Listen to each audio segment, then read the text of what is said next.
Hello students, welcome back to my YouTube channel. Start करने जा रहे हैं डे 25 क्वेश्चन नंबर 25 के साथ। आज के दिन में बेटा हम दो क्वेश्चन डिस्कस करेंगे। दोनों क्वेश्चन कमाल है। ये क्वेश्चन बिजनेस स्टडीज से ही है। सबसे पहले बेटा हम क्वेश्चन करने जा रहे हैं CBSE sample question paper term 2 का। बेटा 2021-22 का क्वेश्चन है। बहुत कमाल क्वेश्चन बनाया गया। Measurement of a company's progress may involve calculation of certain ratios like GP ratio, NP ratio, and ROI at a periodic intervals. Identify the function of management involved in the above context. Also briefly explain the step and the process of the identified function discussed above. देखो, सबसे पहली line के ही कुछ word hint है। Measurement of companies progress. बेटा measurement of actual performance की बात चल रही है और ये कुछ और नहीं बेटा, इसी को हम परफॉर्मेंस रिपोर्ट का पार्ट भी समझ सकते हैं। एक टेक्निक है बेटा एक्चुअल परफॉर्मेंस को मेजर करने की, परफॉर्मेंस रिपोर्ट। तो फंक्शन ऑफ मैनेजमेंट मेरे पास हो जाता है बेटा कंट्रोलिंग।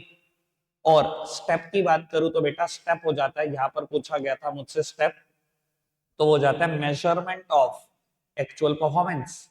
तो हमारे पास फर्स्ट क्वेश्चन का आंसर आ चुका है। अब हम एक और क्वेश्चन की तरफ चलते हैं। ये भी क्वेश्चन काफी कमाल क्वेश्चन है।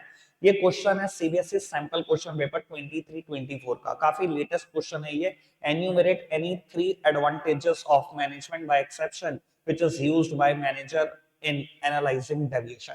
बेटा मैनेजमेंट बाय एक्सेप्शन और क्रिटिकल पॉइंट ऑफ कंट्रोल की हमने कुछ एडवांटेज पढ़ रखी हैं। काफी बढ़िया क्वेश्चन हो जाता है ये।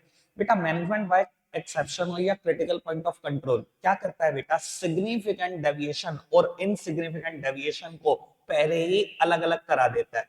हम सिग्निफिकेंट डेविएशन को अलग समझ लेते हैं, इनसिग्निफिकेंट डेविएशन को बिल्कुल अलग कर लेते हैं। अलग करने का फायदा क्या होता है बेटा, टॉप लेवल का दिमाग, टाइम, एफर्ट सब कुछ सिर्फ सिग्निफिकेंट डेविएशन पर जाता है। इसलिए कहीं ना कहीं टॉप लेवल का टाइम सेव होता है, एफर्ट सेव होते हैं, ऑर्गेनाइजेशन की मनी सेव होती है। पहली एडवांटेज तो ये लिखोगे।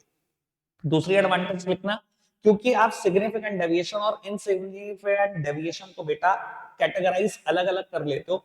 जैसे ही हम अलग अलग कैटेगराइज करते हैं तो हमें पता लग जाता है कि सिग्निफिकेंट डेविएशन को हमें ज्यादा जल्दी करेक्ट करना होगा ताकि ऑर्गेनाइजेशन करेक्ट पाथ पर चलती रहे। इनसिग्निफिकेंट डेविएशन अगर इग्नोर भी कर दिए तो इग्नोर हो जाए तो बेटा ऑर्गेनाइजेशन को करेक्ट पाथ पर चलने में दोनों टेक्निक हेल्प करती है। दूसरा एडवांटेज।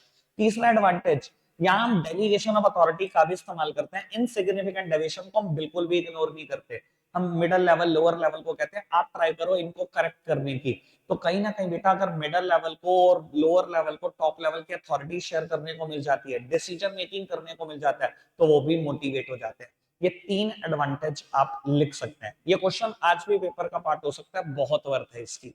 रखते फिलहाल आज के लिए इतना ही है प्यारे बच्चों। डे 26 में मिलते हैं कुछ नए क्वेश्चन के साथ। Bye bye.